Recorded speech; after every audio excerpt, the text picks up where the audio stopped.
প্ৰিয় দৰ্শক, এই ভিডিঅ'ত মই আপোনালোকক জনাবলৈ চেষ্টা কৰিম ডিব্ৰুগড় বিশ্ববিদ্যালয়ত যদি আপোনালোকে মাষ্টাৰ ডিগ্ৰী কৰিব বিচাৰিছে তেতিয়াহ'লে কেনেকৈ কৰিব পাৰিব, কি বিষয়ত কৰিব পাৰিব, ইয়াৰ বাবে কি প্ৰক্ৰিয়া থাকিব, এই সকলোবোৰ কথাই আপোনালোকক এই ভিডিঅ'টিৰ মাধ্যমেৰে জনাবলৈ চেষ্টা কৰিম। মোৰ হাতত আছে ডিব্ৰুগড় ইউনিভাৰ্চিটিৰ DUPGET, যাৰ ফুল ফৰ্মটো হৈছে Dibrugarh university post graduate entrance test 2025 চনৰ notification for admission to the various postgraduate programs of Dibrugarh University and its affiliated and autonomous colleges academic session 2025-2026 অকল ডিব্ৰুগড় বিশ্ববিদ্যালয়তে নহয়, ডিব্ৰুগড় বিশ্ববিদ্যালয়ৰ অন্তৰ্গত বিভিন্ন এফিলিয়েটেড আৰু অটোনমাস কলেজতো এই এন্ট্ৰেন্স পৰীক্ষাৰ দ্বাৰাহে সিলেকশন পাব। মাষ্টাৰ ডিগ্ৰী কৰিব পাৰিব এন্থ্ৰপলজিত, আছামিছত, বড়োত, economics, education, English, geography, history, mathematics, political science, philosophy, sociology আৰু ষ্টেটিষ্টিক্স। আৰু আছে, মই ইয়াত আৰ্টছৰ কথাহে কৈছোঁ। ইয়াৰ বাবে বেচলাৰ্ছ ডিগ্ৰী লাগে উইথ মেজৰ বা honours in the concern subject. Minimum 45% বা ইয়াৰ সমপৰ্যায়ৰ গ্ৰেড আপুনি পাব লাগিব, নতুবা বেচলাৰ ডিগ্ৰীত এটলিষ্ট 50% লাগিব আপুনি যিটো বিষয়ত এপ্লাই কৰিছে, আৰু এগ্ৰিগেট 45% লাগিব জেনেৰেল প্ৰগ্ৰামৰ বাবে, আৰু CBCS মোডত পাছ কৰা হ'ব লাগিব, আৰু মিনিমাম 24 ক্ৰেডিট পঢ়া হ'ব লাগিব। তাৰপিছত আহোঁ ছায়েন্সৰ। মাষ্টাৰ অফ ছায়েন্স MSc কৰিব পাৰিব anthropology, applied geology, chemistry, geography, life sciences, botany, life sciences, zoology, mathematics, physics and statistics.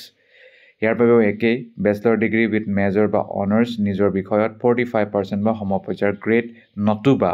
Bachelor degree লাগিব 50% মাৰ্কছ লাগিব আপোনাৰ যিটো বিষয়ত আপুনি এপ্লাই কৰিছে, আৰু এগ্ৰিগেট 45% CBCS পৰীক্ষা পাছ কৰা, 24 ক্ৰেডিট থকা।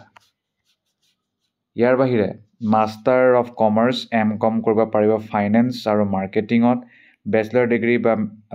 ডিগ্ৰী লগত মেজৰ, স্পেচিয়েলিটি, অনাৰ্ছ থাকিব লাগিব, 45% লাগিব, নহ'লে বেচলাৰ ডিগ্ৰী 50% মাৰ্ক আপোনাৰ নিজৰ বিষয়ত যিটো বিষয়ত আপুনি এপ্লাই কৰিছে, 45% মাৰ্ক এগ্ৰিগেট, CBCS পাছ পঢ়া আৰু 24 ক্ৰেডিট থকা। তাৰ বাহিৰে MSc ইন বায়'টেকনলজি এণ্ড বায়'ইনফৰ্মেটিক,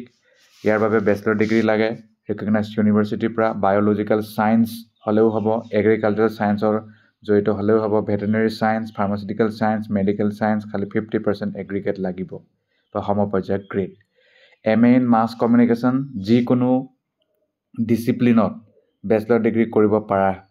পাৰিব, মিনিমাম 45%, মেজৰ বা অনাৰ্ছ থাকিলেই হ'ব। MA in women studies, bachelor degree লাগে যিকোনো ডিচিপ্লিনত, মিনিমাম 45% হ'লেও হ'ব, মাষ্টাৰ ডিগ্ৰী অনাৰ্ছ কৰা। MA in applied psychology, bachelor degree লাগিব ফাইন আৰ্টছক বাদ দি, মেডিকেল ডিগ্ৰী আদাৰ টেকনিকেল গ্ৰেজুৱেট হ'লেও হ'ব, আৰু 45% মেজৰ নহ'লে 50% নিজৰ বিষয়ত এগ্ৰিগেট। MA কৰিব পাৰিব ৰিকগনাইজড বাই NCTE হয়, 50% লাগিব আপোনাৰ BEdত, নহ'লে BA BEd, BSc BEd, integrated, BLEd, DLEd লগত আণ্ডাৰ গ্ৰেজুৱেট ডিগ্ৰী থাকিব লাগিব, DLEd with under graduate degree 50% লাগিব, তেতিয়া MA কৰিব পৰা যাব। তাৰ বাহিৰে আহিল master of computer application MSc, আৰু ইয়াৰ বাবে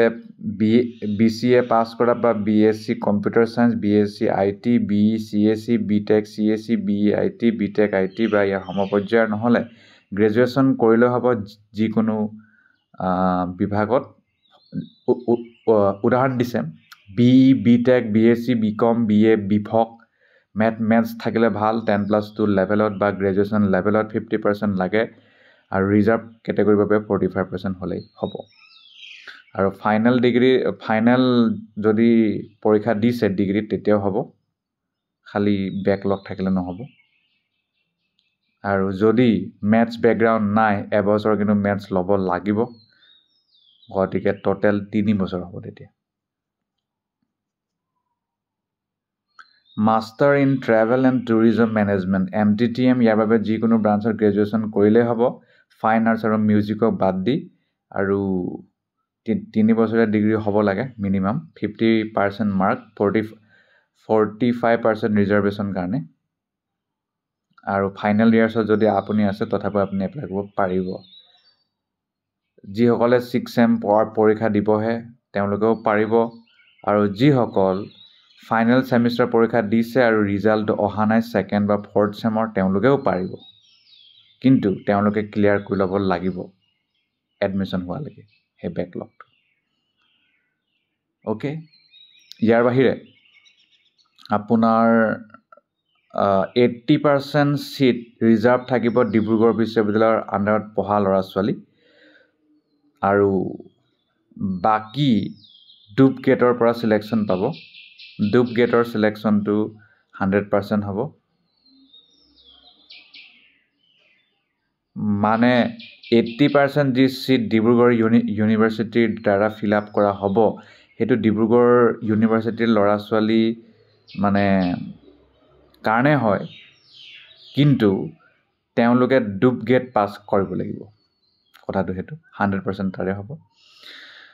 20% সিট থাকিব বেলেগ ইউনিভাৰ্চিটিৰ পৰা অহা ল'ৰা ছোৱালী 4 সাবজেক্ট ম্যাক্সিমাম দিব পাৰিব প্ৰতিটো কাৰণে বেলেগ বেলেগ এপ্লাই কৰিব পাৰিব এটো নিজে চাই ল'ব লাগিব শিফট 1ত পৰীক্ষা হ'ব anthropology applied geology chemistry education English history mathematics shift two Assamese Bodo biotechnology and bioinformatic philosophy political science MTTM shift 3 applied psychology economic geography life sciences botany life sciences zoology M.Ed Physics Statistics shift for M.Com in Finance and Marketing Mass Communication MCA Sociology Women Studies ডুপ গেট আপোনাৰ 100 mark হ'ব মেথছক বাদ দি 2 ঘণ্টিয়া হ'ব MCQ থাকিব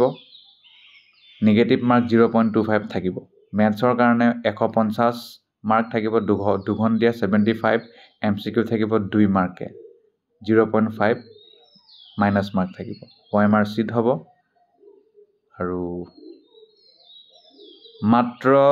এই বছৰৰ কাৰণে এটো ভ্যালিড হ'ব ডিব্ৰুগড় তিনচুকীয়া শিৱসাগৰ যোৰহাট গোলাঘাট মাজুলী লখিমপুৰ ধেমাজি চৰাইদেউ গুৱাহাটী নিৰজুলি অৰুণাচল প্ৰদেশ ডিফু কাৰ্বি আংলঙত চেণ্টাৰ পাব আৰু সাবজেক্টৰ কোড দিয়া আছে ইয়াত এন্থ্ৰোপলজি 1 অসমীয়া 2 তেনেকা লাইনকে এপ্লাইড জিওলজি 3 এটো আপোনালোকে নিজে চাই ল'ব পাৰিব 8 মেৰ পৰা এপ্লাই কৰিব পাৰিব লাষ্ট ডেট হৈছে 26 মে 11:55 লৈকে ৰাতি 7 জুলাই 10টাৰ পৰা 12টাত আপোনাৰ পৰীক্ষা হ'ব কি পৰীক্ষা anthropology applied geology chemistry education English history mathematics shift 1ত 7 জুলাই 1:30 বজাৰ পৰা 3:30 second shift Asomiya Bodo biotechnology bioinformatic philosophy political science MTTM 8 July 10টাৰ পৰা 12টা shift 3 applied psychology economic geography life sciences botany life sciences zoology M.Ed Physics Statistics 8 July মঙ্গলবাৰ 1:30টাৰ পৰা 3:30 shift 4 M.Com finance and marketing mass communication MCA Sociology Women Studies result পাই যাব 18 জুলাইত কেনেকৈ এপ্লাই কৰিব তেওঁলোকৰ ৱেবছাইটত যাওক ৱেবছাইটত গৈ ৰেজিষ্টাৰ কৰক তাৰ পিছত যি ষ্টেপ ফলো কৰিবলৈ কয় সেইটো ফলো কৰি এপ্লাই কৰিব পাৰিব এডমিট কাৰ্ড উলিয়াই ল'ব যাতে হেতু আপোনাক চিনাক্ত কৰিব পৰা যায় সকলো ক্যান্ডিডেটে DUP GET ডুপ গেট পৰীক্ষা দিবই লাগিব বেলেগ ৰাস্তা নাই হেতু পাস কৰিলে হ'ব নন স্ট্যাটুটৰি ৰিজাৰ্ভেশ্যন পাব sports art culture literary NCC NSS TNXT community local গাঁও panchayat Moran and Motok DO employee retired employee son and daughters আৰু যদি আপুনি এই আণ্ডাৰত পৰে তেতিয়াহ'লে সেল্ফ এটেষ্টেড কপি ডুপ গেটৰ এপ্লিকেশ্যন লগত পঠাই দিব লাগিব বা নিজে গৈ জমা দিব লাগিব 20 মেৰ আগে 5টা বজাৰ আগে office of deputy registrar academic Dibrugarh university আৰু EWS ডিফাৰেণ্টলি এবল সকলোকো তেওঁলোকৰ নিজৰ ডকুমেণ্ট জমা দিবলৈ কৈছে ডুপ্লিকেটৰ লগত। এফিলিয়েটেড আৰু অট'নমাছ কলেজে নিজৰ এডমিশ্যনৰ সময় নিজে ঠিক কৰিব, কিন্তু ইয়াৰ পৰা হয়তো ডুপ্লিকেটৰ মাৰ্ক তেওঁলোকে ল'ব পাৰে।